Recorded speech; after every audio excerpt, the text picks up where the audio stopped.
শেখ হাসিনা প্রতি এত সদয় কেন বাংলার মুখ্যমন্ত্রী শুভেন্দু অধিকারী? এর আগেও শুভেন্দুর গলায় শোনা গিয়েছিল হাসিনার সমর্থন। কট্টর হিন্দুত্ববাদী তৎকালীন বিরোধী দলনেতা শুভেন্দু বলেছিলেন, শেখ হাসিনা একজন নির্বাচিত প্রধানমন্ত্রী, তাকে উচিত সময় বাংলাদেশের শাহজালাল বিমানবন্দরে ফেরানো হবে। হাসিনাকে তো বটেই, তার দল আওয়ামী লীগের প্রতিও শুভেন্দুর সমর্থন যে রয়েছে সেটা বোঝা গিয়েছিল।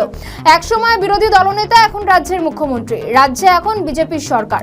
ফলে মৌলবাদী শক্তিগুলি যে বিজেপির হিন্দুত্ববাদের কাছে পিছু হটবে এমনটা বলাই যায়। আগেই কেন্দ্রীয় স্বরাষ্ট্রমন্ত্রী অমিত শাহ দাবি করেছিলেন, রাজ্যে বিজেপি ক্ষমতায় এলে ৪৫ দিনের মধ্যে সীমান্তে অশান্ত পরিস্থিতি রুখবে কেন্দ্রীয় সরকার। সীমান্তের যেসব অঞ্চলে এখনো কাঁটাতার নেই সেখানে বসানো হবে কাঁটাতার। বাংলার সীমান্তের ওপারে জামাত ইসলাম যদি বাড়াবাড়ি করে তবে পাল্টা জবাব দেবে বিএসএফও। বর্তমান মুখ্যমন্ত্রী শুভেন্দু একসময় দীর্ঘদিন ছিলেন বিরোধী দল তৃণমূলে, মন্ত্রিত্ব সহ একাধিক গুরুদায়িত্ব পেয়েছিলেন শুভেন্দু। তবে দলে অভিষেক হওয়ায় ধীরে ধীরে তৃণমূলের সঙ্গে দূরত্ব বাড়িয়ে নেন শুভেন্দু। এরপর ২০২১ সালে বিধানসভা ভোটের আগে দল বদলে বিজেপিতে নাম লেখান শুভেন্দু অধিকারী। বিরোধিতা শুরু ঠিক তখন থেকেই। এরপর বিধানসভা ভোটে হারলেও দাঁতের দাঁত চেপে বিরোধিতা করেছেন শুভেন্দু। ২৬-এর ভোটে বিজেপির এই বিপুল জয়ের পরে বাংলার নতুন মুখ্যমন্ত্রী এখন শুভেন্দুই।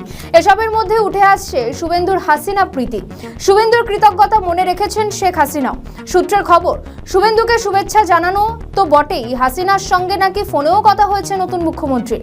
একদিকে যখন হাসিনার শুভেচ্ছা জানিয়েছেন, তখন বঙ্গ বিজেপি গুটি সাজাচ্ছে বাংলাদেশি মুসলিমদের তাড়ানোর। প্রচারে জনসভায় বঙ্গ বিজেপির নেতারা তো বটেই, কেন্দ্রীয় নেতারাও বলেছেন অনুপ্রবেশকারীদের দেশ থেকে বের করে দেবে বিজেপি। এবার রাজ্যে তৃণমূলকে উড়িয়ে ক্ষমতায় এসেছে বিজেপি। ফলে বাংলাদেশি মুসলিমদের যে বিপদ ঘনিয়ে আসছে কথা বলাই বাহুল্য। বহুদিন ধরে শাহ মোদির মুখে শোনা গিয়েছে ঘুষপেটিয়া বা অনুপ্রবেশ তত্ত্ব। পশ্চিমবঙ্গের মতো উত্তরবঙ্গ লাগোয়া বিহারের সীমাঞ্চল এলাকায় কাটিহার, পূর্ণিয়া, কিষানগঞ্জ, অরারিয়ার মতো জেলাতে অনুপ্রবেশকারীদের জন্য জনবিন্যাস বদলে যাচ্ছে বলে গত কয়েক বছর ধরে অভিযোগ তুলছে বিজেপি।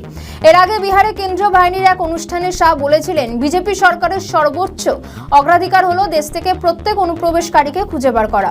দেশের কল্যাণমুখী প্রকল্পগুলিতে তারা অচিরেই ভাগ বসাচ্ছে বলে দাবি করেছিলেন কেন্দ্রীয় স্বরাষ্ট্রমন্ত্রী। একদিকে আওয়ামী লীগের প্রতি পাল্লা ভারী শুভেন্দুর, অন্যদিকে শেখ হাসিনার পাল্টা শুভেচ্ছা বার্তা। আর এসবের মধ্যেই অন্যতম বড় ব্যাপার বিজেপির বঙ্গজয়। তৃণমূলের সংখ্যালঘু তোষণ, দুর্নীতির চিরতরে মুছে দিয়ে সোনার বাংলা গড়ার ডাক দিয়ে বিজেপি সরকার। এবার এই বিষয়গুলি মাথা ব্যথার কারণ জামাত, বিএনপি এবং এনসিপি। যদি সত্যি ওপার বাংলা থেকে অনুপ্রবেশকারীদের বিজেপি সরকার খুঁজে খুঁজে তাড়ানোর কাজ শুরু করে, তাহলে তা কিভাবে মোকাবিলা করবে বাংলাদেশ প্রশাসন? এখনো পর্যন্ত বিএনপি শুভেচ্ছা বার্তা পাঠায়নি বাংলার বিজেপি সরকারকে। তারেক রহমানের পক্ষে এটিও আরেকটি অস্বস্তির কারণ।